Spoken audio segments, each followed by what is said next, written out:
अस्सलाम वालेकुम रहमतुल्लाह।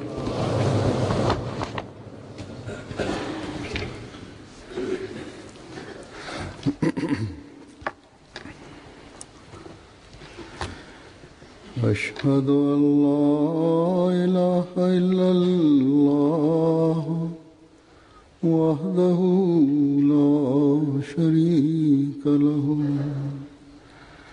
وأشهد أن محمدا عبده ورسوله أما بعد فأعوذ بالله من الشيطان الرجيم بسم الله الرحمن الرحيم الحمد لله رب العالمين الرحمن الرحيم مالك يوم الدين إياك نعبد وإياك نستعين اهدنا الصراط المستقيم صراط الذين أنعمت عليهم غير المغضوب عليهم ولا الضالين.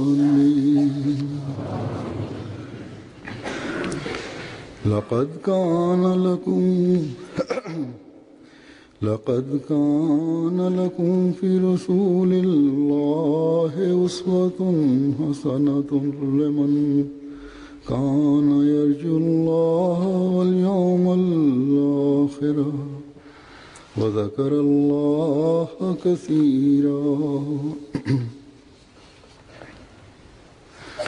قل إن كنتم تحبون الله فاتبعوني يحببكم الله ويغفر لكم ذنوبكم والله غفور رحيم.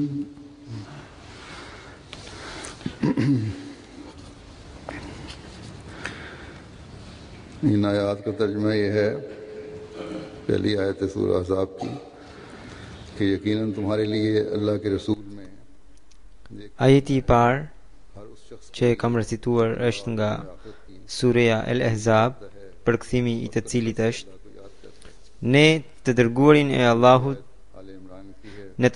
e Allahut ka një shembull të mrekullueshëm për atë që shpreson tek Allahu dhe dita e fundit dhe e përmend shumë Allahun. Ajeti i dytë është nga Sureja Ali Imran dhe përkthimi i tij është: Thua ju, nëse ju e doni Allahun, atëherë më ndiqni mua, që Allahu do t'ju dojë dhe t'ju afal gjunahet. Allahu është falës i madh dhe mëshirëplot. Allahu i lartësuar na tregoi që ne të bëhemi robër të tij në mënyrë që të trashëgojmë bekimet, dhuntit dhe favoret e tij.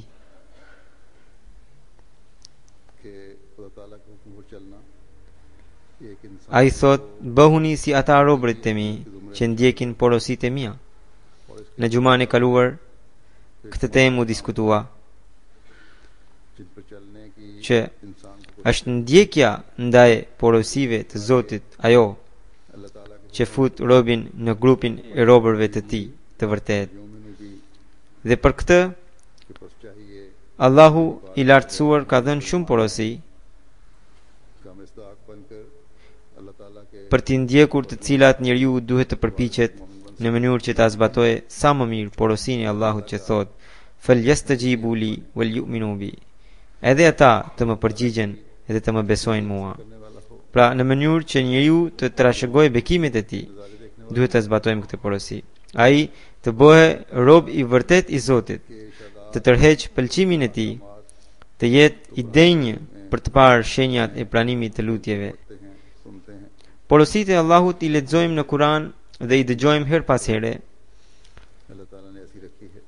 por कि वो अमली Zoti e ka lënë अमूमन पढ़ने Zoti ka lënë në natyrën e njeriut që ai ndikohet më shumë nga modeli praktik se sa nga leximi apo dëgjimi.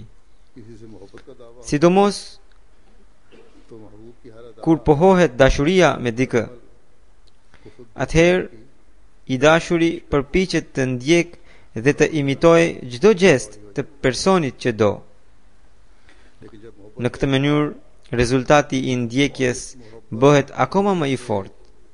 महबूब को अपने लिए Por, नमूना बनाना nëse dashuria dhe ndjekja लग जाए nga ajo, pra nëse dashuria dhe ndjekja nga ajo ndaj të dashurit, duke e konsideruar atë si model, vlerësohen edhe si besim. तो महबूब की Atëherë, një besimtar nuk do të ketë, madje nuk duhet të ketë ndonjë dëshirë më të madhe se sa të ruajë besimin e tij duke ndjekur të dashurin edhe të përparojë në këtë drejtim. हम खुशकिस्मत हैं कि हमें Jemi fatlum që jemi nga हजरत सल्लल्लाहु अलैहि वसल्लम ummeti की उम्मत में से i të dërguarit të Allahut sallallahu alaihi wasallam. सल्लल्लाहु अलैहि वसल्लम Pastaj i dërguari i Allahut sallallahu alaihi wasallam का na tregoi një model praktik उतरे हैं të të gjitha atyre porosive që एक ऐसा ati i zbritën në formën e Kuranit.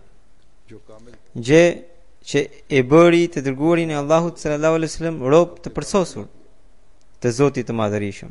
ये आयात जो मैंने तिलावत की हैं Këto ajete që kam recituar इसी बात की तरफ तवज्जो दिलाई गई tregojnë pikërisht këtë. किया गया है कि एक मुसलमान Madje ato kanë një urdhërim që një njeri që deklaron të jetë musliman का ईमान उस वक्त मुकम्मल apo pohon që është besimtar, खुदा ताला का कुर्ब pohimi i tij do të përsoset vetëm atëherë सल्लल्लाहु kur ai do ta gjej pra afrimin ai do ta gjej afrimin e Zotit vetëm atëherë kur e ndjek modelin e lartë të dërguarit të Allahut sallallahu alaihi wasallam. बगैर Pa këtë besimi i tij është i paplotësuar. की उम्मीद फजूल है Pa ndjekur këtë model, shpresa për bekimet बगैर e ahiretit नेकी नहीं कहलाता është e kotë.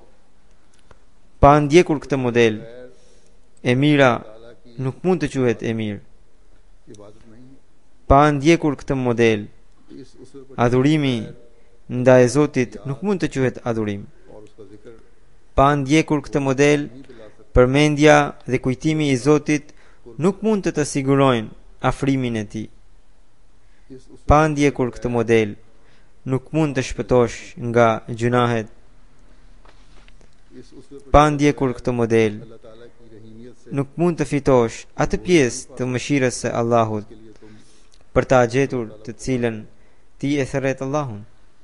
इस Dhe pa ndjekur këtë model, अल्लाह ताला की मोहब्बत nuk mund të aftësohesh नहीं बन सकते për të fituar dashurinë e Allahut, अल्लाह ताला का sepse बेहतरीन बंदा i dërguari i Allahut sallallahu alaihi wasallam është robi më i dashur i Allahut. Dhe rrjedhimisht, nëse nuk e ndjek atë, बस जैसा कि atëherë nuk e ndjek as Zotin e lartësuar. कि हम मुसलमान Pra, siç u tregova që jemi fatlum që Zoti na bëri musliman, por में से होने ne mund të përfitojmë और मुसलमान होने के Faiz nga ky bekim vetëm atëherë पा सकते हैं जब हम kur do të ndjekim gjurmët e të dërguarit të Allahut sallallahu alaihi wasallam. जब हम Kur ne अहकामात को do t'i zbatojmë porositë e Allahut करते हुए ashtu siç na ka treguar i dërguari i Allahut sallallahu alaihi wasallam. जिस तरह हजरत सल्लल्लाहु अलैहि वसल्लम ने हमें करके दिखाया Ai pra i dërguari i Allahut sallallahu alaihi wasallam duke thënë al imamu junnatun, यानी do të thënë imami është mburoje. उन्होंने शैतान से Duke i thënë këto fjalë, neve na kujtoi këtë ajet dhe na këshilloi që nëse do të më ndiqni mua, रहो ju do të shpëtoni nga shejtani dhe do të bëheni robër të vërtet, sepse ये ना समझ këtë nuk mund ta fitoni vetëm nga përpjekjet tuaja. तुम इबादत का हक अदा Qëndroni prapa mburojes sime क्या e jeni të mbrojtur nga shejtani. नहीं ये नहीं हो सकता Nëse bëhet fjalë për adhurim, mos mendoni që ju हम पर do plotësoni detyrimin e adhurimit duke bërë vepra që nuk i kam bërë, ose do ta gjeni dashurinë e Allahut në këtë mënyrë. Jo, nuk mund të ndodhë kështu. कि हमें Në këtë kohë, Mesihu premtuar le selam në bëri një mirësi të madhe, duke na udhëzuar për ta kuptuar dhe ndjekur ashtu siç duhet modelin e lartë të të dërguarit të Allahut sallallahu alaihi wasallam. Bidatet që janë futur në fe, në të cilat organizohen ahengje në emër të adhurimit ndaj Zotit, Mesihu i premtuar le selam tha se këto nuk vërtetohen as pak nga modeli i të dërguarit të Allahut sallallahu alaihi wasallam. उससे साबित Prandaj इसलिए ato kursesi nuk mund të sigurojnë afrimin e Zotit. बस Pra, për të gjetur afrimin e Zotit, patjetër duhet ta ndjekësh modelin e lartë të të dërguarit të Allahut sallallahu alaihi wasallam. इस वक्त में Tani do të paraqes disa shembuj उसवे की चंद मिसालें पेश करूंगा të praktikës së të dërguarit të Allahut sallallahu alaihi wasallam. इससे पहले हजरत Por para se t'ju tregoj की इबादत modelin e tij और दूसरे në adhurim ndaj Zotit, që është udhëzues për ne माँ हैं dhe duke ndjekur të cilin अल्लाह ताला का हकीकी अब ne mund të fitojmë dashurinë e Zotit. मैं हज़रत मुस्लिम अलैहिस्सलाम Dua t'ju lexoj सल्लल्लाहु अलैहि वसल्लम के disa fragmente nga shkrimet e Mesihut të premtuar alayhi salatu wassalam, në të cilat shohim se si ai e trajton këtë çështje e në çmë mënyrë nxjerr në dritë pozitën e lartë të dërguarit të Allahut sallallahu alaihi wasallam. सैयदना हज़रत मुस्लिम अलैहिस्सलाम फरमाते हैं Se pari pra do t'i वादे अल्लाह do t'i lexoj këto fragmente.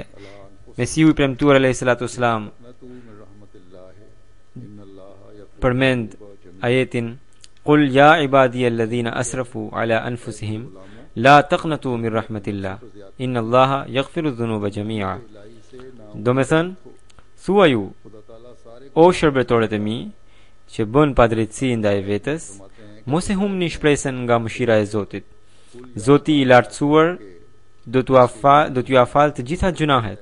ए खुदा ताला के बंदो Mesihu premtuar selam thot në këtë ajet, यानी në vend të përdoreshin fjalët Qul ya ibadallah, इस तर्ज के इख्तियार që të thot o robrit e Allahut, के ये thua ju o robrit e Allahut, në vend të përdoreshin këto fjalë, janë përdorur fjalët Qul ya ibadi.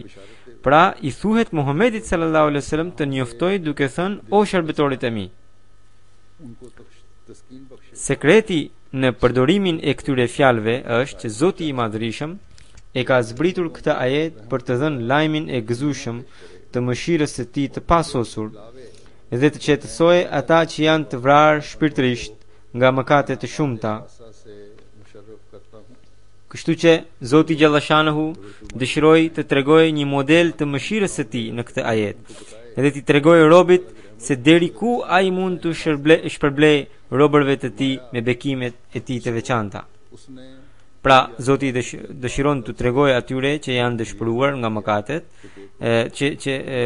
që janë dëshpëruar nga देखो ये बरगुज़ीदा që kanë humbur shpresë për shkak të mëkateve të tyre dhe që sa e madhe është mëshira e Zotit dhe sa shumë mëkatfalës është ai. Kështu që me fjalët o shërbetorët e mi, ai na thot se shikoni se ky rob fisnik deri në çfarë niveli ka arritur duke mu bindur mua, saqë tani çdo gjë që është e imja është e atij. ऐसा उसकी Ai që do shpëtimin le të bëhet shërbetor i tij. उसका गुलाम Do me thënë të thellohet në ndjekjen e tij në atë mënyrë sikur të jetë shërbetor i tij. Atëherë ai sado mëkatar të jetë जानना चाहिए do t'i falen të gjitha mëkatet. लोगों Duhet ditur që fjala abd भी बोला जाता në gjuhën arabe përdoret edhe në kuptimin shërbëtor, है siç Allahu i lartësuar thot në Kur'anin famlart wala abdun mu'minun khairun min mushrikin. Do të thënë një shërbëtor besimtar është shumë më i mirë se sa një shërbëtor अपनी निजात idhujtar. वो इस नबी से Pastaj गुलामी के लिए vazhdon të komentojë ajetin që kemi cituar më lart dhe Mesiu premtues selam thot, ky ajet tregon që ai që do shpëtimin le të krijojë lidhje shërbëtori me këtë të dërguar të Zotit. Domethënë të mos dal jashtë porosive të tij dhe si një shërbëtor të lidh veten me bindjen ndaj tij. Domethënë të ndiqni këtë profet ashtu siç një shërbëtor e ndjek padronin e tij. Atëherë ai do të gjejë shpëtimin. Duke e parë këtë status të dërguarit të Allahut sallallahu alaihi wasallam, më vjen keq për ata adhurues të thatë, të cilët e urrejnë profetin ton të dashur kaq shumë saqë pretendojnë që sipas tyre emrat si Ghulam Nabi, domethënë shërbëtori i profetit, Ghulam Mustafa, domethënë shërbëtor i të zgjedhurit, Ghulam Ahmed, domethënë shërbëtori i Ahmedit, Ghulam Muhammed, shërbëtor i Muhammedit, domethënë këta emra përbëjnë shirk sipas tyre. Ndërsa ky ajet tregon që pikërisht këta emra janë bazë për shpëtimin. Hazuri sqaron, domethënë nëse një njeri e ndreq veten duke marrë parasysh këta emra dhe duke u etiketuar me këta emra, atëherë këta emra ja mundsojnë shpëtimin. Përndryshe nuk është kuptimi që vetëm nëse ke emra të tillë mund të gjesh shpëtimin, ose të quhesh ashtu, por të bësh gjunahe sa të duash e të mendosh që meriton shpëtimin, nuk është ky kuptimi. Duhet të thellohemi edhe në thënien tjetër të këtij fragmenti, ku Mesiu premtues selam thot, nuk duhet të dalë jashtë porosive të tij. Edhe kjo thënie është shumë e rëndësishme. Pastaj Mesiu premtues selam vijon. Dhe nga që fjala abd, pra rob ose shërbëtor, nën kupton heqjen dorë nga çdo lloj lirie dhe nga vet orientimi. Domethënë me fjalën abd etiketohesh atëherë kur nuk je i pavarur dhe kur nuk bën gjërat sipas dëshirave të tua. Madje ai të jetë vetëm ndjekës i padronit të tij, i udhëheqësit të tij. Për këtë arsye, ata që dëshirojnë rrugën e vërtetë inkurajohen që nëse duan shpëtimin, atëherë duhet që ata të përputhen me këtë kuptim. Ka edhe një ajet tjetër i cili thot: "Qul in kuntum tuhibbuna Allaha fattabi'uni yuhibbukumullahu wa yaghfir lakum dhunubakum." Thuaj, nëse e doni Allahun, atëherë më ndiqni mua. Allahu do t'ju dojë edhe do t'ju afal gjunahet. Realisht, të dyja ajetet kanë të njëjtin kuptim, sepse ndjekja e përsosur e kërkon përkushtimin dhe bindjen e plot që fjala abd i përfshin. Ky është sekreti që ashtu siç në ajetin e mëparshëm premtohet falja, këtu është dhënë lajmi i gëzueshëm për të bërë të dashur të Allahut. Me një fjalë, nëse ajeti i mëparshëm fillon me fjalët thuaju o shërbëtorët e mi, ky ajet nënkuptohet të fillojë me fjalët thuaju o ndjekësit e mi që jeni të zhytur në mëkate, mos e humbni shpresën nga mëshira e Allahut, sepse Allahu xhelleshanahu fal ndjekjes ndaj meje do t'ju afal të gjitha gjunahet.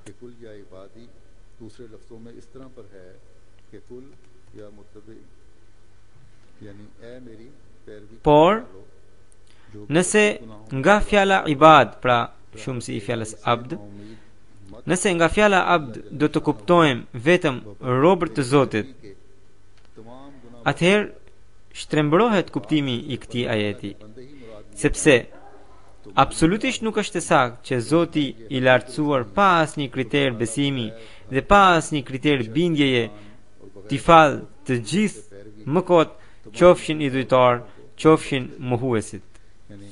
Kuptimi i tillë është krejtësisht kundër ajeteve të tjera të Kuranit.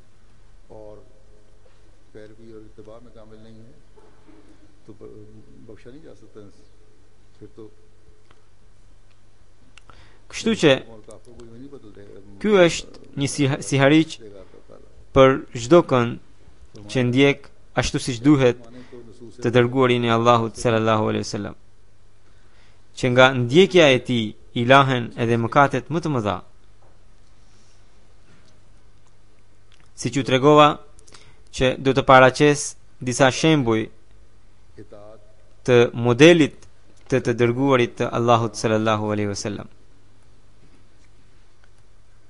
के इस कामिल पैरवी से Gjatë Ramazanit, शदीद तरीन गुनाह भी धुल जाते Zoti i lartësuar na mundson një ambient हैं। मैंने कहा पेश करूंगा i cili na frymëzon Quran में më shumë për të adhuruar Zotin dhe për të bërë vepra të mira. Dhe ky fenomen po ndodh edhe gjatë këtij Ramazani. पैदा होता है Nëse me të vërtet तो की तरफ duam të bëhemi robër dhe të dashur të Zotit, atëherë duhet të avijojmë edhe ndjekjen e modelit të lartë të Allahut sallallahu alaihi wasallam. तो फिर Dhe nuk duhet të ndodh që ne të veprojmë vetëm një herë në këtë mënyrë. Modeli i tij nuk ishte për vetëm një gjë të caktuar, जारी रखना भी जरूरी है। as nuk ishte i kufizuar ai vetëm për Ramazanin. आपका अमल Madje, या नमूना siç na tregon किसी एक चीज के Hazrat Aisha radhiyallahu ta'ala anha, Quran के लिए मखसूस था kana khuluquhu al-Quran. कि हज़रत Karakteri i të dërguarit të Allahut sallallahu alaihi wasallam ishte खुलुकुहुल Kurani vet. था Dhe si i till की तरह भी था। आपका खुलुक e përfshin gjithë jetën e tij.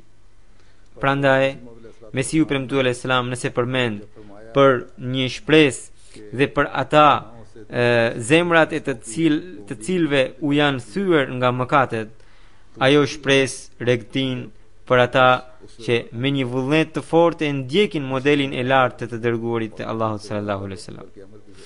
Pastaj ajo ndjekje edhe duhet të jetë e vazhdueshme. फिर हज़रत मसीह मौद अलैहिस्सलाम Mesiu premtuar alayhis salam vijon: इस जगह ये भी Këtu duhet mbajtur mend edhe këtë që përmbledhja e këtij ajeti është që शायद का ये बनेगा o i dërguari i Allahut, खून ये बनेगा njerëzit që bëhen shërbëtor të tu me gjithë shpirt e zemër, तेरे ata do të gëzojnë dritën e besimit dhe të dashurisë, e cila do t'i lirojë ata nga gjërat e tjera që dalin karshi Zotit, बख्शा जाएगा dhe ata do të lirohen nga mëkatet. रिहाई Dhe po në këtë botë, और वो गुनाहों atyre do t'u dhurohet një jetë e pastër dhe ata do të nxiren nga varret e ngushta e të errta të dëshirave vetjake. Një ndër qëllimet e Ramazanit është gjithashtu të gjesh pëlqimin e Allahut, ta adhurosh atë ashtu siç duhet. Pikërisht ky është edhe shpëtimi nga gjërat që dalin karshi Zotit. Prandaj, për ta përmbushur këtë synim, यही गैरुल्लाह से निजात है। duhet të ndjekim gjurmët e të dërguarit të Allahut sallallahu alaihi wasallam. हाँ हज़रत सल्लल्लाहु अलैहि वसल्लम के उसवे की Mesiu premtuar alayhis salam thot, फरमाया dhe po në këtë botë atyre do t'u dhurohet një jetë e pastër dhe ata do të nxiren nga varret e ngushta e të errta të dëshirave से वो निकाले जाएंगे vetjake. जो ये पैरवी करेंगे। Këtë e tregon edhe hadithi në të cilin i dërguari i Allahut sallallahu alaihi wasallam thot: Ana al-hashiru alladhi yuhsharu an-nasu ala qadamay. Allah Kadam Do të thënë, jam gjallëruesi i të vdekurve पर लोग me këmbët e të cilit qohen njerëzit. कदमों पर उठाए जाने का ये मतलब है Njerëzit qohen me këmbët e mia, do të thot ata që më ndjekin mua, që ndjekin gjurmët e mia. Duhet ditur që Kurani famlart është i mbushur me shprehjen që thot se bota që e vdekur dhe Zoti i lartësuar duke ja dërguar këtë profet, vullën e të gjithë profetëve e ringjalli atë, siç ai thot: "I'lamu anna Allaha yuhyi al-ardha ba'da mawtiha." Dijeni që me të vërtet यानी Allahu सुन लो e ringjall tokën pas vdekjes së saj. कि जमीन को उसके मरने के बाद Në të njëjtën mënyrë, lidhur me sahabët e të dërguarit të Allahut sallallahu alaihi wasallam, Allahu qoftë i kënaqur me ta, सहाबा thot: "Wa ayyadahum bi ruhin minhu." Do të thënë, ai i ka ndihmuar me anë të shpirtit të shenjtë sahabët e Muhamedit sallallahu alaihi wasallam. के साथ मदद Ndihma me shpirtin e shenjtë do të thotë ये है कि दिलों को जिंदा u ringjall zemrat, और रूहानी मौत i shpëton ata nga vdekja shpirtërore, u dhuron pastra, shtat të pastra dhe dije të pastër dhe i qon drejt pozitës së afrimit me Zotin me anë të dijes së bindshme dhe argumenteve të qarta. Çfarë do të thotë shpëtimi nga vdekja shpirtërore? Ai është sakrifica e dëshirave, ai është sakrifica e nefsit të vet, lidhur me të cilin Allahu i lartësuar vazhdimisht na ka tërhequr vëmendjen.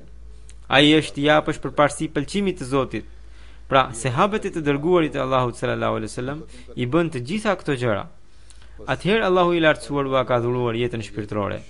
U ka dhuruar aftësitë e pastra përmes të cilave ata e luftuan shejtanin. U ka pastruar mendimet. U ka dhënë dijen kuranore, e cila u aqoi besimin në nivelet më të larta dhe ata arritën ta besonin Zotin sikur ta shihnin me sytë e tyre. Ata kanë parë vetë dëshmit e krijimtarisë së Zotit, e cila u adhuroi afrimin e Zotit. Të gjitha këto ata i kanë gjetur me ndjekjen e udhëheqësit të tyre, Hazrat Muhammedit sallallahu alaihi wasallam. Dhe ata e kuptuan se çfarë do të thot ajeti walladhina jahadu fina lanahdiyannahum subulana. Do të thënë, ata që përpiqen për ne, Allahu thot, ata që përpiqen për ne do t'ua tregojmë rrugët tona. Ne patjetër do t'ua tregojmë rrugët tona. Të gjitha këto gjëra, siç ju tregova, ata i gjetën nga përpjekja për ta ndjekur modelin e lartë të të dërguarit të Allahut sallallahu alaihi wasallam.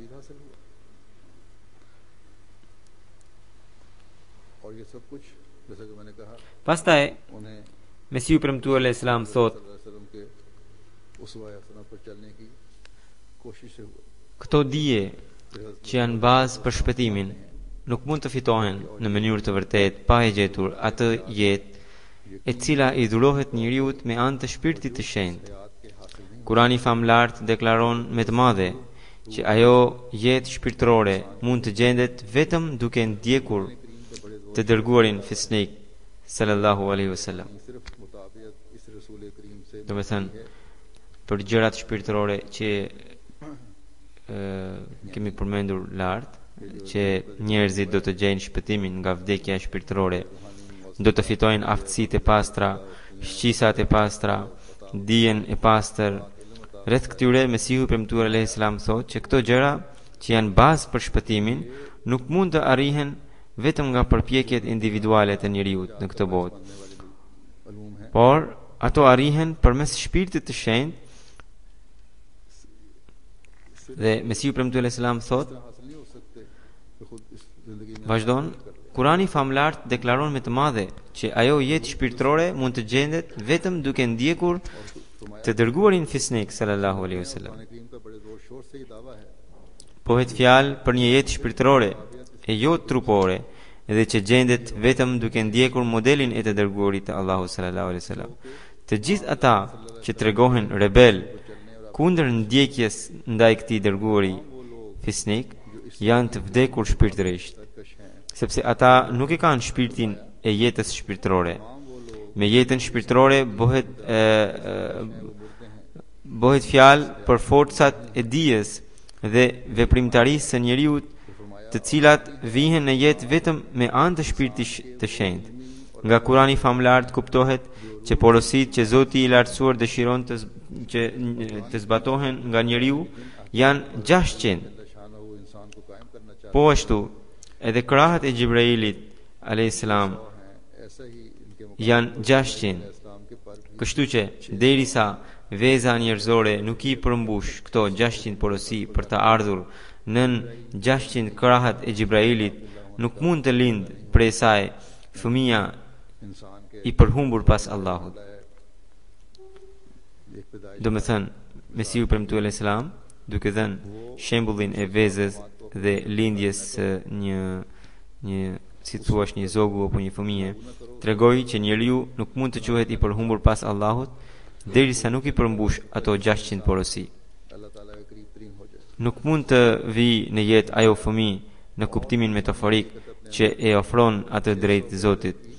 Mesiu premtuar alayhis salam vion dhe natyrshmëria e njeriut e ka aftësinë për të mbajtur 600 vezë të tilla. Domethënë, kjo nuk është diçka e vështirë, por vetë Zoti e ka aftësuar njeriu për këtë punë. फरमाया बस जिस शख्स को 600 बेजा इस्तेदाद जिब्राइल के 600 पर के नीचे आ गया, जिस शख्स का 600 बेजा इस्तेदाद जिब्राइल के 600 पर Mesih premtues Islam thot, ai që paraqet 600 vezët e tij pranë 600 krahëve të Jibrailit, ai bëhet njeri i përsosur. Lindja e tij është lindje e përsosur. Jeta e tij është jetë e përsosur. Domethënë, nëse gjenden këto gjëra, atëherë do të gjejmë edhe lindje të re shpirtërore, edhe jetë të re shpirtërore. Prandaj, përpiquni të zbatoni këto 600 porosi. Pastaj tha, nëse studiojmë thellë, kuptojmë që fëmijët shpirtërore të vezës njerëzore, të cilët përmes shpirtit të shenjtë dalin nga bekimi i ndjekjes së të dërguarit të Allahut sallallahu alaihi wasallam, janë shumë më të përsosur nga fëmijët shpirtëror të gjithë profetëve të tjerë, qoftë në sasi, qoftë në cilësi, qoftë në pamje, qoftë në llojin e vet, dhe qoftë në gjendje. Këtë e tregon Allahu i lartësuar në ajetin Kuntum khayra ummatin ukhrijat lin-nas. Jeni populli më i mirë që është krijuar për mbarsinë e njerëzve. Muslimanët janë quajtur populli më i mirë. Shpesh e dëgjojmë në përfjalime. Por për këtë ne duhet të krijojmë një revolucion shpirtëror në jetën tonë. Duhet të ndryshojmë të gjitha gjendjet tona, ashtu siç na mëson libri i Zotit. Pra, ato mësime që janë përmendur nga i dërguari i Allahut sallallahu alaihi wasallam dhe që janë përmendur në Kur'anin famlar. Atëherë ne mund të bëhemi udhëzues e reformues për të tjerët. Atëherë kjo punë edhe mund të sjellë frutat e saj. Kur ne do të kalojmë jetën sipas porosive të Kur'anit famlar, kur ne do të bëjmë një kontroll vazhdimisht ndaj vetes, kur gjithmonë do të kujdesemi për ngritjen tonë shpirtërore, edhe do të hedhim gjithmonë hapa përpara, ose të paktën përpiqemi për këtë. Kur shohim që deri në çfarë mase jemi duke u përpjekur në përputhje me porositë që na dha Zoti në Kur'an, vetëm atëherë do të mund të ndodhë ky revolucion. Dhe vetëm atëherë këtë mesazh ne mund t'ia përcjellim botës. Kështu që le të jetë dikush mëkatar, ai prapë se prapë mund të bëhet rob i Zotit. Atij mund t'i lahen të gjitha mëkatet, por atij i duhet të ndjek modelin e lartë të Muhamedit sallallahu alaihi wasallam dhe duhet të përpiqet për këtë.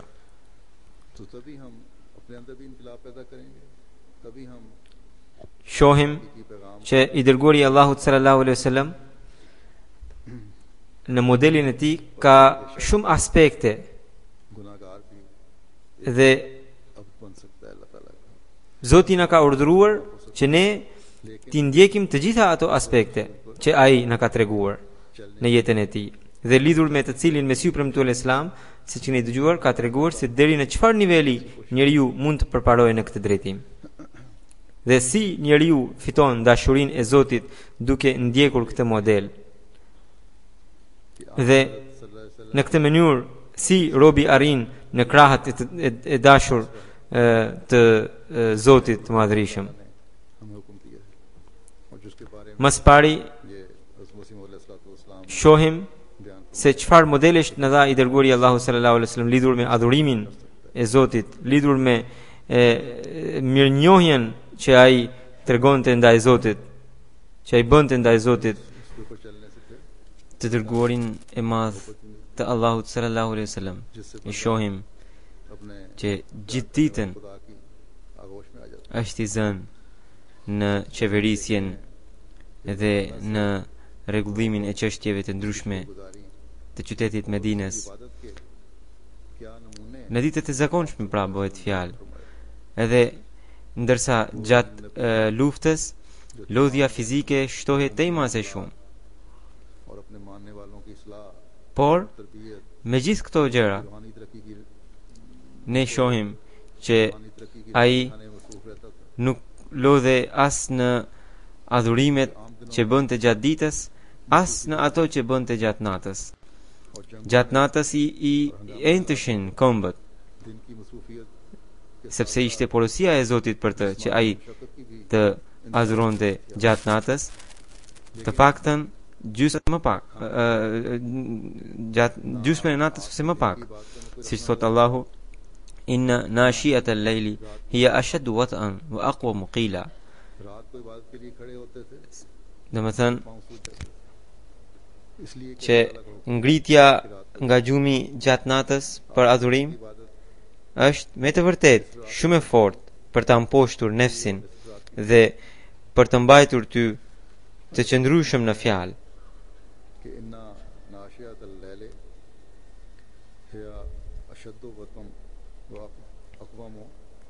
Hazrat Aisha radhiyallahu ta'ala anha një herë i tha i të dërguarit Allahu sallallahu alaihi wasallam që o i dërguar, ju jeni afër Zotit kaq shumë, pse mundoheni kaq shumë?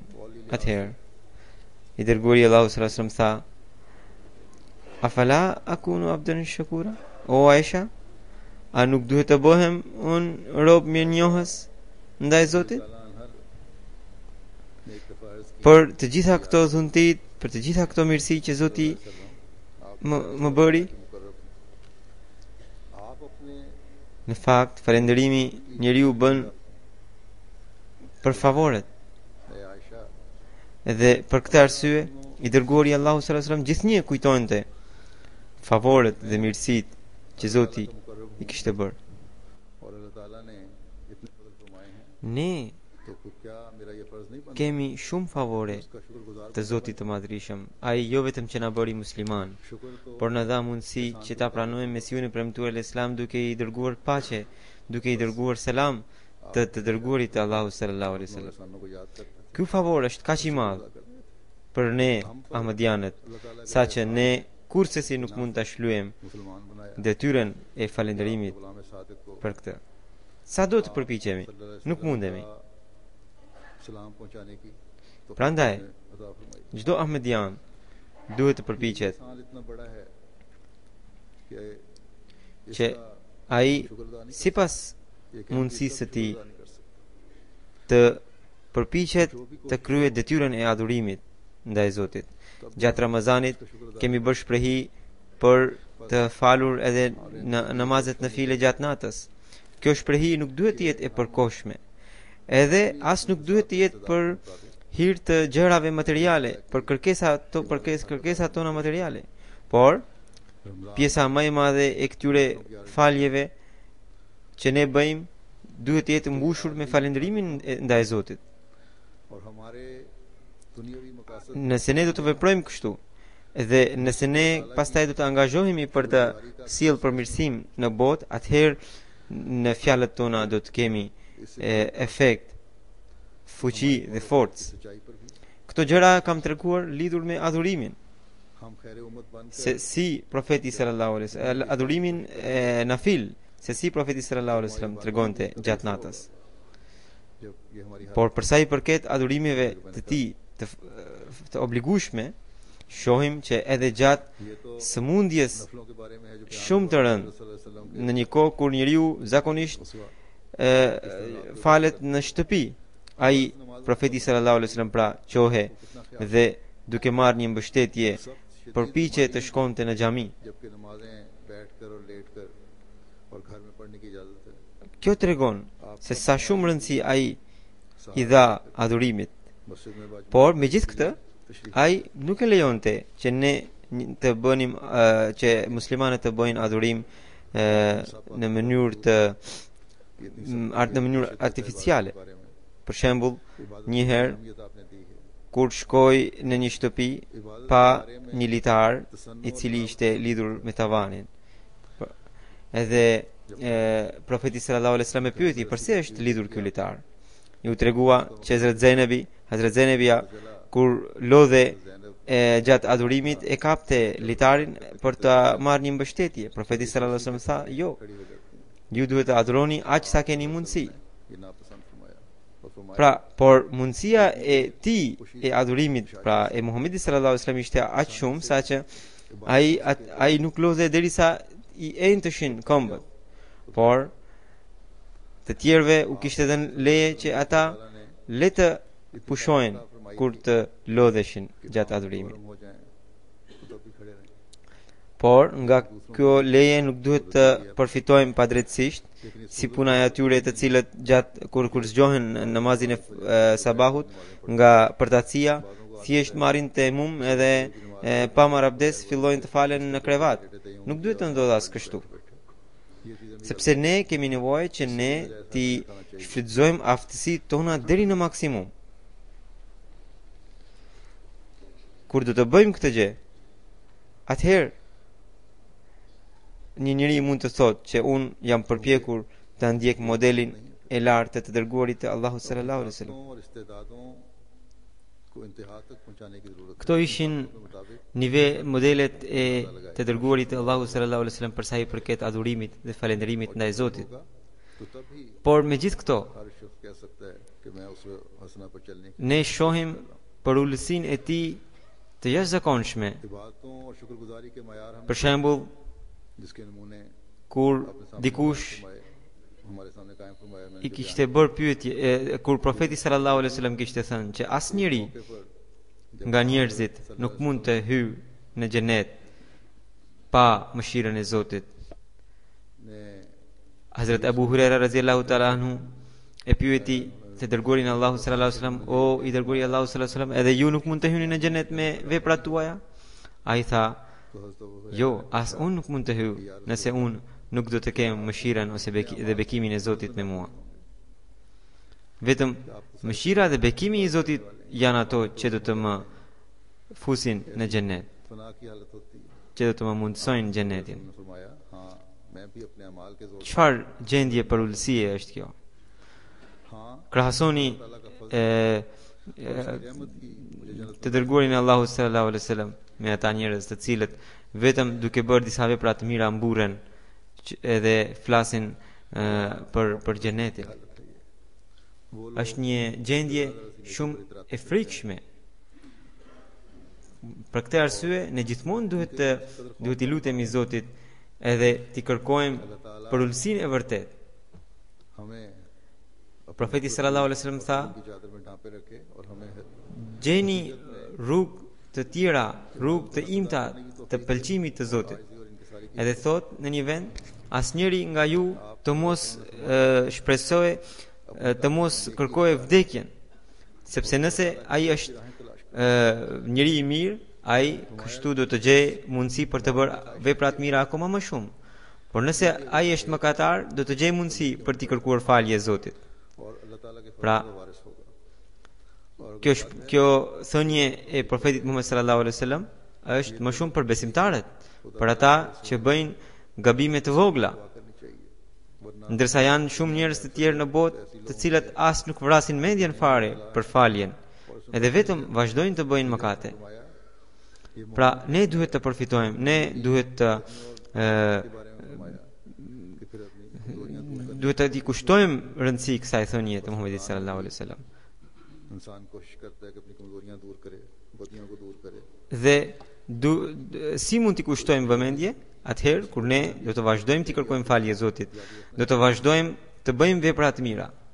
ये आप सल्लल्लाहु अलैहि वसल्लम का फरमान उन लोगों के लिए है जो तौबा की I dërguari Allahu sallallahu alaihi wasallam tha, और तवज्जो करके नेकियों में बढ़ने की कोशिश करते हैं और ये दुआ aftësitë dhe bekimet që Zoti na dhuroi, nëse nuk do t'i përdorim në vendin e duhur, në kohën e duhur, atëherë edhe ky është mëkat. फरमाया कि अपनी सलाहियतों और अल्लाह ताला के इनामात का सही इस्तेमाल न करना Përdorimi I sakt I aftësive tona është pikërisht adhurimi.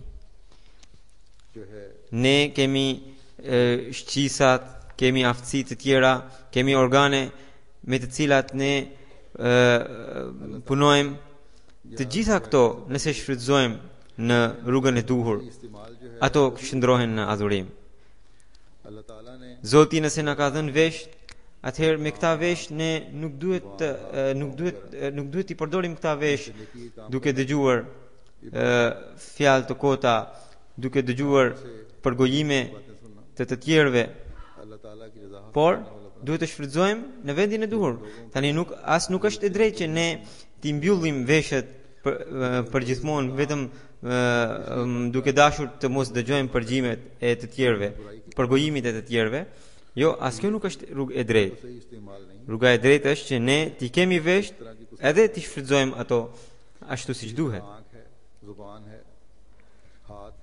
Këto ditë po kalojmë nga muaji i Ramazanit dhe është urdhri i Zotit që besimtarët duhet të hanë syfyr dhe iftar. Tani nëse dikush nuk e pranon këtë urdhër të Zotit, nuk e zbaton këtë, atëherë edhe kjo është një shkelje. Ndodh nga një herë, për shembull, kur njeriu nuk flen mirë dhe nga një herë i kanë syfyri, atëherë është tjetër gjë. Por nëse dikush duke qenë i mirë nga ana shëndetësore prap nuk agjëron, atëherë është shkelje. Pra kjo tregon që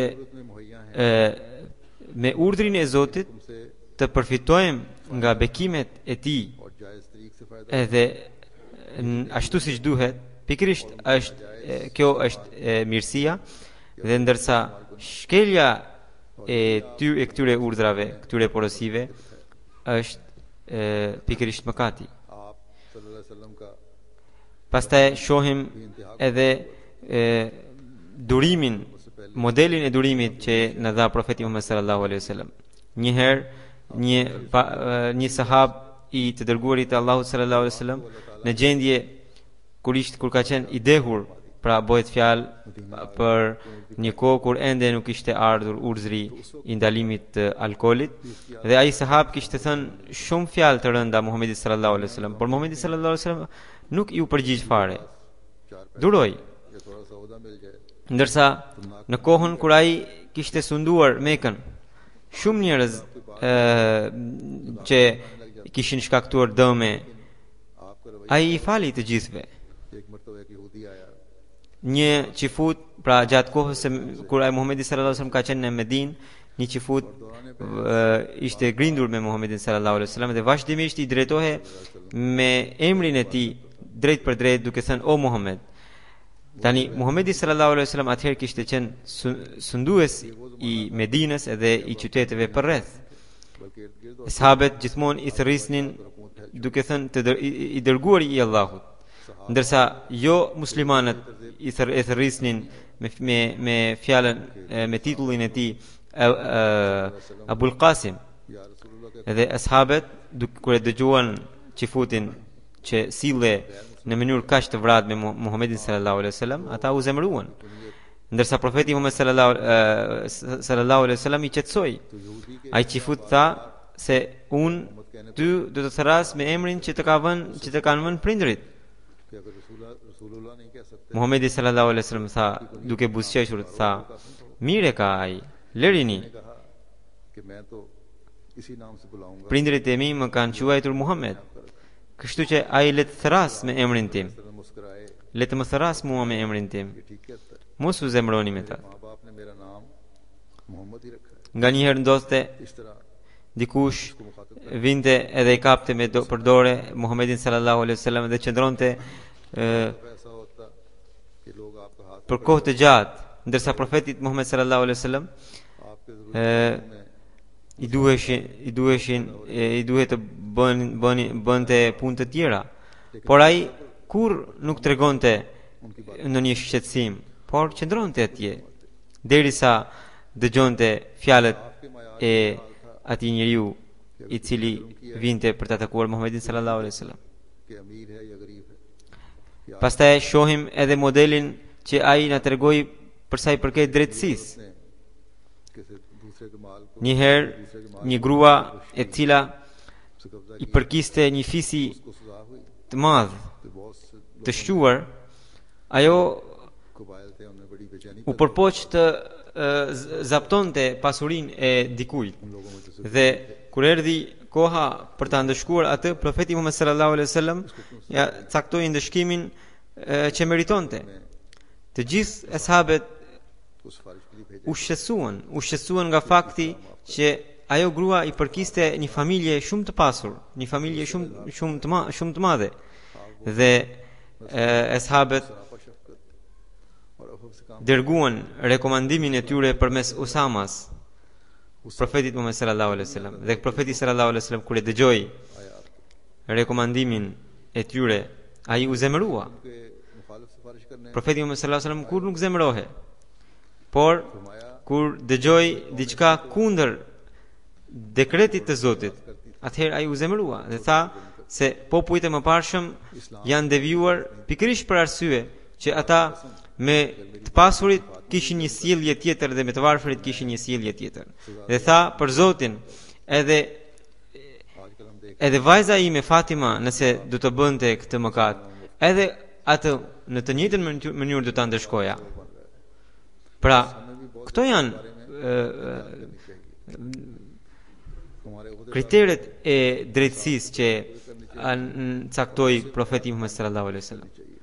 Edhe ne në xhamatin ton kështu duhet të kemi. का बाइसपन Sidomos ata që janë përgjegjës duhet të kenë kujdes, duhet të zbatojnë këto vlerat e drejtësisë, duhet të përmbushin këto kriteret e drejtësisë. इंसाफ का पुरानी हुक्म है तो उसका क्या नमूना दिखाया उसकी भी एक मिसाल देता Pastaj është një urdhër tjetër i Kuranit që në thotë që ne të bëjmë drejtësi edhe me armiqt. जगह मक्के में एक तरफ आपने खबर सानी Edhe këtë model në paraqiti Muhamedi sallallahu alaihi wasallam do t'ju jap një shembull. कुछ आदमी मिल गए जो उनको जानते थे या उनको शक हुआ कि ये लोग Profeti sallallahu alaihi wasallam kishte dërguar një ushtri të vogël jashtë Medinës për të parë se si është gjendja. Kur ata ashab साहबा वापस मदीने hyn në kufit e Mekës, atje pan disa Mekas, edhe u grindën me të. कि इस तरह Edhe में उन्होंने u zhvillua një luftë midis tyre edhe një nga Mekasit madje u vra. Edhe Mekasit pastaj erdhen për t'u ankuar tek i dërguari Allahu sallallahu alaihi wasallam për këtë ngjarje. Profeti Muhammed sallallahu alaihi wasallam atyre mund të përgjigje që edhe ju në Mekë keni derdhur gjakun ton. कि हर में पनाह ले लेंगे Jo një herë, por vazhdimisht. और जान Por Muhamedi sallallahu alaihi wasallam e pranoi fajin e ashabëve të tij, edhe u dha shpagimin e asaj vrasje që u bë nga ata. उनका खून बहा अदा किया गया Pra, sipas traditës arabe, profeti Muhammed sallallahu alaihi wasallam जो मुनसिफ आजम ने हर जगह कायम फरमाया e pagoi atë dëmshpërblimin e vrasjes që u bë. कि हज़रत अबू बकर रज़ियल्लाहु अन्हु ने मेरा दिल दुखाया Një herë një qifut erdhi duke u ankuar tek i dërguari Allahu sallallahu alaihi wasallam Mohammad dhe tha se Ebu Bekri më ka lënduar shumë. हज़रत मूसा से Afzal Ai tha që për Zotin, Zoti e ka bërë të profetin Muhammed ये हकीकत si të dërguar सल्लल्लाहु अलैहि वसल्लम तमाम अंबिया से Afzal më i miri i të gjitha dërguarve. लेकिन Tani me kjo është vërtet sipas Kuranit që profeti Muhammed sallallahu alaihi wasallam është më i miri i të dërguarve ये इब्तिदा इस të kësaj bote. और कहा था कि मैं मूसा की कसम खाकर कहता Edhe Abu Bekri kur erdhi edhe kur e dëgjoi këtë ankesë, Abu Bekri tha se në fakt qifuti kishte filluar, i cili thoshte për Zotin unë betohem në emrin e Zotit, i cili ka dërguar Musain si më i miri i të dërguarve. Edhe unë e korrigjova. Edhe për këtë qifuti thot që e kam lënduar shumë. Profeti Muhammed sallallahu alaihi wasallam tha se mire ka ai, ne nuk duhet të prekim ndjenjat e të tjerëve. Mos më jepni e përsi ndaj Musait. जो मशहूर सखी अरब गुजरा है उसकी बेटी भी आपको जब इल्म हुआ तो उससे उसने Profeti Muhammed sallallahu alaihi wasallam pëlqente shumë ata njerëz të cilët mirësi ndihmonin të tjerët. Një herë kur muslimanët kanë qenë në luftë me një fis që quhe Toj, pra një fis ku në cilin ka qenë një njeri i ushquar arab i cili ndihmoi shumë gjatë jetës së tij një njerëzit nevojtar i cili quhet Hatim Tai, dhe kur muslimanët fituan atë luftë edhe erdhën rob dhe robresha nga ai fis, Muhamedi sallallahu alaihi wasallam vetëm për hir të atij njeriu që ka qenë jashtëzakonisht bamirës në atë fis, u afali të gjithëve. Përveç kësaj, profeti Muhammed sallallahu alaihi wasallam vendosi modelin e tij, shfaqi modelin e tij më të mirë edhe për sjelljet që tregonte në shtëpi ndaj gruas së vet. Madje tha, më i miri ndaj jush është ai që është më i miri ndaj gruas së vet. Edhe unë jam më i miri ndaj gruas sime. Një herë, një sahab i të dërguarit Allahu sallallahu alaihi wasallam e pyeti: "Çfarë detyrimesh kemi ndaj grave tona?" Ai tha: "Duhet ta ushqeni atë që ushqeheni, duhet ta ushqeni atë që edhe ju e ushqeni veten tuaj. Edhe duhet të japni veshje ashtu siç visheni ju. Nuk duhet të qëlloni në fytyrë, nuk duhet ta shani gruan tuaj dhe nuk duhet ta përzëni nga shtëpia juaj." Sot ne duhet t'i kushtojmë shumë rëndësi edhe kësaj porosie. Hazrat Aisha radhiyallahu ta'ala anha thot që profeti Muhammed sallallahu alaihi wasallam, edhe pse kishte angazhime të shumta edhe në adhurim, edhe në qeverisje, sidomos gjatë kohës kur ka qenë në Medinë, por prapë sa herë qëndronte në shtëpi, ai bënte të gjitha punët e shtëpisë. Kur vinte në shtëpi, vet i lante rrobat, e fshinte shtëpinë, milte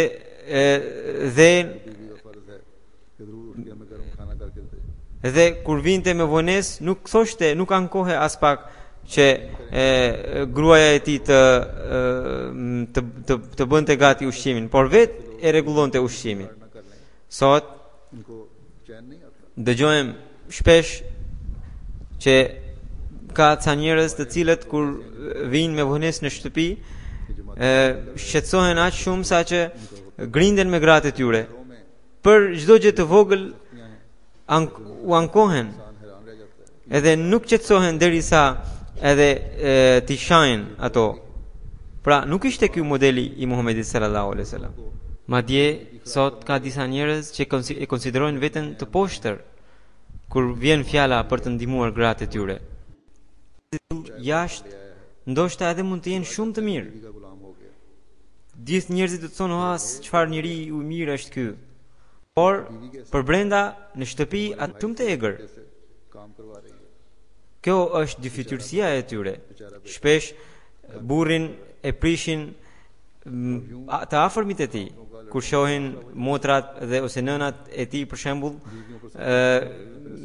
djalin e vet kur shoh që është duke shërbyer në një mysafir, ose sjell kafe ose sjell çaj, menjëherë ato fillojnë të mendojnë: "Nusja na ka prishur djalin, po na shfrytëzon djalin, po na shfrytëzon vëllain." I shkreti u prish, por ndërsa ai nuk është ai është duke ndjekur modelin e Muhamedit sallallahu alaihi wasallam. Të shkretët janë ata pikrisht të cilët e shfrytëzojnë gratë e tyre në kundërshtim me urdhrin e Muhamedit sallallahu alaihi wasallam. Dhe të shkretët do të jenë atëherë kur Zoti do t'i ndëshkojë ata burra për këtë sjellje të tyre. Për këtë arsye, burra të tillë duhet të kenë shumë kujdes ndaj grave të tyre, ndaj familjes së tyre. Lidhur me dashurinë ndaj fëmijëve, çfarë ishte modeli i profetit Muhammed sallallahu alaihi wasallam? Në hadithe lexojmë që ai lutej për fëmijët që kishte përreth: "O Zot, unë i dua këta fëmijë, edhe ti doj." Kur nuk i dënonte fëmijët, gjithmonë lutej për ta, për përmirësimin e tyre. Hazrat Abu Huraira radhiyallahu ta'ala anhu thot: "Çdo herë kur vinte fryti i parë i ndonjë stine, lutej për begatin begatin edhe pastaj kërkonte fëmijën më të vogël për t'i dhënë atij frutin e parë të stinës. Pra, kjo ishte modeli i Muhamedit sallallahu alaihi wasallam. Në përgjithësi, prindërit i duan fëmijët e tyre, por ka edhe të tjerë që i dënojnë ashpër fëmijët e tyre. Ditët e fundit takova një djalë të ri, i cili ishte shumë i shqetësuar, ishte traumatizuar. Më tha që babai im vazhdimisht më rreh mua. Kur e pyeta babain e tij, më tha që është domosdoshme për të mbajtur në kontroll fëmijët kjo sjellje. Pra, ka edhe të tillë të vrazhd në mesin e njerëzve. Madje këtu ne shohim në lajme, dëgjojmë në lajme që ka edhe prindërit të tillë, të cilët për çefet e tyre edhe i vrasin fëmijët e tyre. Ka edhe të tillë, të cilët i duan fëmijët e tyre, por nuk mund të shikojnë as pak fëmijët e të tjerëve. Pra, duhet të shikojmë se çfarë ka qenë modeli i Muhamedit sallallahu alaihi wasallam. Ai i donte fëmijët e të gjithëve. Pastaj në Kur'an kemi urdhër edhe që të kujdesemi për fëmijët. Vazhdimisht profeti sallallahu alaihi wasallam ka dhënë porosi për këtë. Një herë ai tha për Zotin, ai nuk është besimtar. Ai nuk është besimtar. Ai nuk është besimtar. E sahabët e pyetën, kush o i dërguari i Allahut sallallahu alaihi wasallam? Ai tha, ai fëmijë i të cilit nuk është i mbrojtur nga sherri i tij. Pra, këto ishin disa gjëra që kam përmendur, sjelljet e mira ndaj të afërmëve, ndihma ndaj njëri tjetrit për veprat e mira, falja, heqja dorë nga paragjykimi, mendimi pozitiv për të tjerët ose qoftë në një virtyt tjetër i lartë. Ne gjejmë shembullin e shkëlqyer të dërguarit të Allahut sallallahu alaihi wasallam për çdo aspekt. Prandaj, ai ishte robi i përsosur, i cili duke treguar model të përsosur në çdo aspekt të jetës, solli një revolucion tek ignorantët e asaj kohe dhe i shndroi në njerëz që komunikonin me Zotin. Kështu që edhe sot, nëse dëshirojmë të përfitojmë nga këto bekime, të cilat janë të kushtëzuara me umetin e tij, dhe nëse dëshirojmë të përmbushim detyrën e robërisë ndaj Zotit, atëherë duhet ta ndjekim këtë model në mënyrë që të trashëgojmë bekimet e Zotit të lartësuar dhe të zbukurojmë botën dhe ahiretin tonë. Prandaj, lutuni edhe sot, edhe 2-3 ditë të tjera të Ramazanit që na kanë mbetur, sepse është muaji i pranimit të lutjeve. Dhe lutuni edhe gjatë gjithë jetës që Zoti na bëft besimtar të vërtet dhe na mundsoft ndjekjen e modelit të shkëlqyer të dërguarit të Allahut sallallahu alaihi wasallam. Në fund do t'ju lexoj edhe disa fragmente të tjera nga shkrimet e Mesihut premtuar alaihi salam. Mesihu premtuar alaihi salam thotë: Zoti i lartësuar i porosit muslimanët që ata të ndjekin modelin e të dërguarit të Allahut sallallahu alaihi wasallam dhe të veprojnë në përputhje me të në çdo fjalë dhe në vepër të tyre. Siç ai thotë: Laqad kana lakum fi rasulillahi uswatun hasana. Me të vërtet në të dërguarin e Allahut sallallahu alaihi wasallam ju keni një model të përsosur. Pastaj thot: In kuntum tuhibbuna Allah fattabi'uni yuhibbukum Allah. Nëse doni dashurinë e Zotit, atëherë më ndiqni mua, Zoti do t'ju dojë. Nëse fjalët dhe veprat e të dërguarit të Allahut sallallahu alaihi wasallam nuk ishin të pastra nga të metat, atëherë pse Zoti na bëri të obligueshme neve ndjekjen e modelit të tij? Në një vend tjetër Mesihu premtuar alaihi salam thotë: njeriu nuk mund të përsoset në dashurinë e Zotit derisa nuk i merr si model virtytet e larta të të dërguarit të Allahut sallallahu alaihi wasallam dhe nuk e zgjedh atë si udhëheqës dhe udhërefyes të jetës së tij, sepse vetë Zoti i lartësuar propohon lidhur me këtë: Qul in kuntum tuhibbuna Allah fattabi'uni yuhibbukum Allah. Domethënë, për të bërë të dashur të Zotit, duhet patjetër ta ndjekim modelin e profetit Muhammed sallallahu alaihi wasallam. Ndjekja e vërtet është atëherë kur të sjellësh në jetën tënde ngjyrën e virtyteve të Muhamedit sallallahu alaihi wasallam. Shpëtimi nuk vjen nga përpjekjet e tua, por ai vjen nga bekimi i Zotit. Ligjin që ai e ka vënë, pra Zoti e ka vënë vetë për ta tërhequr bekimin e tij. Kur nuk e prish. Edhe ai ligj është: In kuntum tuhibbuna Allah fattabi'uni yuhibbukum Allah. Thuaj, nëse dëshironi dashurinë e Zotit, më ndiqni mua, Zoti do t'ju dojë. Edhe në një ajet tjetër thotë: ومن يبتغي غير الإسلام دينا فلن يقبل منه. और दूसरी आयत का मतलब ये है Domethënë, siç ju tregova që Zoti e urdhëroi të dërguarin e Allahut sallallahu alaihi wasallam të deklarojë që më ndiqni mua, Zoti do t'ju dojë, ndërsa ky ajet që lexova në fund thot, ai që dëshiron të ndjek në një fe tjetër përveç Islamit, nuk do të pranohet. Islami është feja e vërtetë që duhet ta ndjekim. Çfarë është Islami? Çdo fjalë edhe vepër e të dërguarit të Allahut sallallahu alaihi wasallam. ये रमज़ान हमें Allahu na mundsof të kuptojmë këtë realitet. Ky Ramazan të largohet vetëm kur të na bëj të kuptojmë këtë, edhe derisa të vi Ramazani tjetër, ne duke ndjekur modelin e të dërguarit të Allahut sallallahu alaihi wasallam të përparojmë drejt niveleve të larta, të reja të besimit.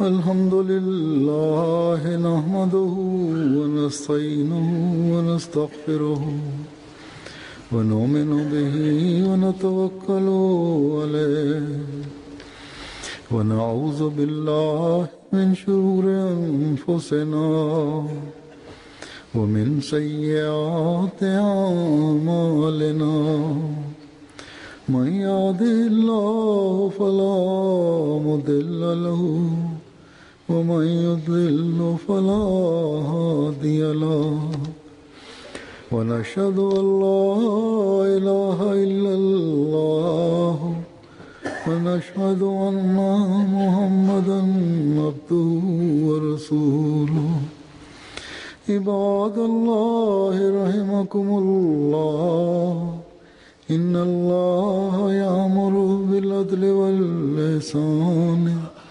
وإيتاء ذي القربى وينهى عن الفحشاء والمنكر والبغي يعظكم لعلكم تذكرون اذكروا الله يذكركم وادعوه يستجب لكم ولذكر الله أكبر